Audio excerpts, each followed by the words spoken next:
আমাৰ এই মাটিৰ মূল্যটো দি আমাৰ উপকাৰ সাধন কৰে। মই তেখেতৰ ওচৰত এই মানে অনুনয় বিনয় কৰি কথাখিনি কৈছো।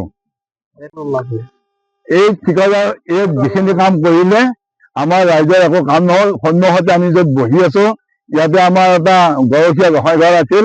এই গোঁসাই ঘৰটো তেখেতৰ কথা মতে আহি আমাক ভালকৈ বিল্ডিং টেক্সচাৰ কৰি বনাই দিয়াৰ কথা আছিল। কিন্তু আজি আপোনালোকৰ যোগেদি পঠিয়াম, ইয়াৰ এটা ছবি পঠাব, ইয়াৰ কি অৱস্থা কৰি থৈ গ'ল। এতিয়া আমি মাটি গ'ল, আমাৰ ফিল্ডখন বেয়া হ'ল, আমাৰ মন্দিৰটো কৰি নিদিলে, আমি ইয়াক কৰিবৰ উপায় নাই। গতিকে ইমানবিলাক তেখেতে আমাক একো কৰিম বুলি কৈ প্ৰতিশ্ৰুতি দি একো নকৰিলে। গতিকে চাওক, আমি আজি তেখেতৰ ওচৰত আমি সদায় আমি জালুকবাৰী মানুহ, তেওঁ সদায় আমি ভাল কামনা কৰিছিলো, আজিলৈকে কৰি আছো, এতিয়াও আমি তেখেতৰ লগতে আছো।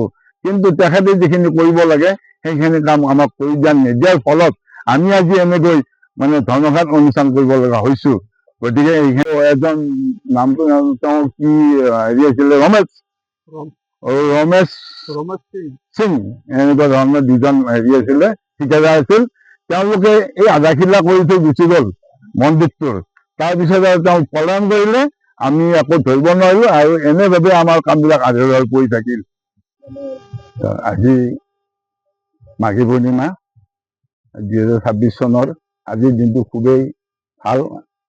আমাৰ অসমীয়া সকলোৱে এই দিনটো আজি মানি চলে। আৰু জনামতে আজি মুখ্যমন্ত্ৰীৰ জন্মদিন। এনে দিনত আমি তেখেতক ইমানে ভাল পাওঁ আৰু আমি তেখেতৰ জন্মদিনত আজি আমাৰ ইয়াৰ পৰা তেখেতক এটা বাৰ্তা পঠাইছো, তেখেতেও ভৱিষ্যতলৈ আমাৰ ৰাইজৰ সকলোবিলাক কাম সুকলমে কৰাইব। লগতে আজি আমি ইয়াত যে ধৰ্মানুষ্ঠান কৰিছো, এইটো তেখেতক আজি যোৱা 2018 চনৰ পৰাই আমাৰ এই মাটিখিনিত তেখেতৰ ভালোবাসাৰ কথাৰ মাজেৰে আমি আলোচনাৰ মাধ্যমেৰে কৈছিল যে খেনিপাৰাত আৱাসিক স্কুল এখন স্থাপন কৰা হ'ব। তেখেতে এই অঞ্চলৰ বেজাৰা, ভোমলাহাটী, পলাশা ইত্যাদি জেগাত তেখেতৰ মিটিংবিলাকত এনেকৈ কৈছিল, মানুহক জানিব দিছিল যে ইয়াৰ উচিত মূল্য এটা আমি দিম আৰু মই খেনিপাৰাত আৱাসিক স্কুল এখন স্থাপন কৰা হ'ব। তাৰ পৰাই খেনিপাৰাৰ ৰাইজৰ তথা অঞ্চলৰ ছাত্ৰ ছাত্ৰীৰ মানে ভাল মাংগলিক কাম হ'ব, তেখেতসকলে সংস্থাপনো পাব। গতিকে মোক যদি এই সুবিধাটো দিয়ে, তেতিয়াহ'লে খেনিপাৰাৰ ৰাইজৰ এই মাটিৰ যিখিনি মানুহ গৈছে তেওঁলোকৰ পইচাৰ বাহিৰেও সংস্থাপনৰ ব্যৱস্থাও মই কৰিম। কেৱল মোক সেই কামটো কৰিব দিব লাগে। তেখেতৰ এই কথাখিনি পাই আমাৰ তেখেত এটা জালুকবাৰী সমষ্টিৰ আমি নিজেই তেখেতক বিধায়ক কৰি এতিয়া বৰ্তমান তেখেত মুখ্যমন্ত্ৰীত হেৰি হৈছে, আমাৰ খুবেই ভাল, তেখেতৰ লগত আমাৰ ভাল আছে।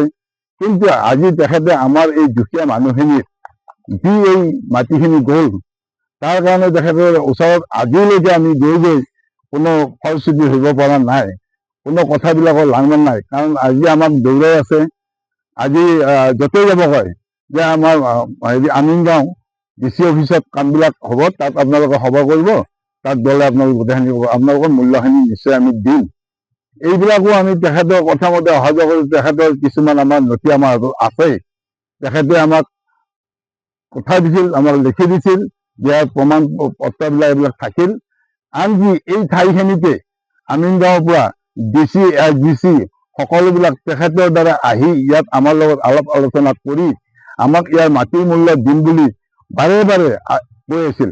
কিন্তু আজি আমি গম পাওঁ, আজি কেইদিনমানৰ পৰা তেখেতসকলৰ লগত তেখেতৰ বিভাগীয় যিবিলাক আমাৰ হেৰি আছে, বিষয়া আছে, তেখেতসকলৰ পৰা আমি গম পালো যে আপোনালোকৰ এই মাটিৰ বিষয়খিনিত বৰ্তমান একো আলোচনা ফলস্বৰূপে হোৱা নাই।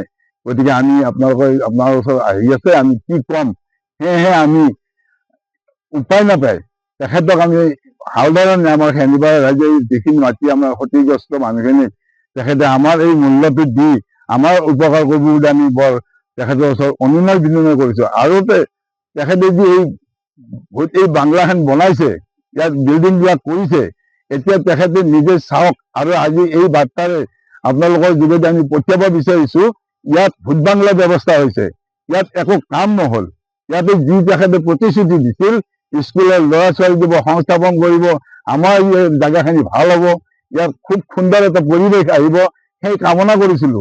কিন্তু তেখেতে আজি ইয়াত এই ভোট বাংলাৰ পৰিৱেশ ভোটে বাহাৰ লোৱা নিচিনা ইয়াত যাবৰ উপায় নাই তেখেতসকলক অফিচাৰবিলাক পঠাই দিছে ইয়াতে আহি সন্মুখৰ পৰা তেওঁলোকে চাই আমাৰ লগত আলাপ আলোচনা কৰি যে হ'ব আপোনালোকে টকা পইচা পাব আমি ওপৰত কথাখিনি ক'ম গতিকে আপোনালোকৰ আমাক এই কামখিনি কৰিবৰ কাৰণে আগবাঢ়ি দিয়ক PWD মানুহ আহে অন্য বিভাগৰ মানুহ আহে কিন্তু কাৰো মানে তেওঁলোক আহে আৰু যায় এইবিলাক কৰি আছে গতিকে চাওক আমাৰ শেষত আমাৰ মাটিখিনি মূল্য দিবই লাগিব আমি এই দুখীয়া মানুহ আমাৰ এই মূল্য নিদিয়াকৈ আমি কোনো কাৰণ ইয়াত হস্তান্তৰ কৰিব নিদিওঁ আৰু তেখেতক আমি জনাব বিচাৰোঁ যে এইখিনি আমাৰ মূল্যখিনি দি এই ঠাইখিনি ভাল দেখনীয় কৰি লগতে ইয়াত যাতে এটা ভাল সংস্থাপন হয় তাকে কামনা কৰি তেখেতৰ ওচৰলৈ এই বাৰ্তা পঠিয়াইছোঁ যিকোনো খবৰৰ বাবে যোগাযোগ কৰক আমাৰ এই নম্বৰত 9181 307 2221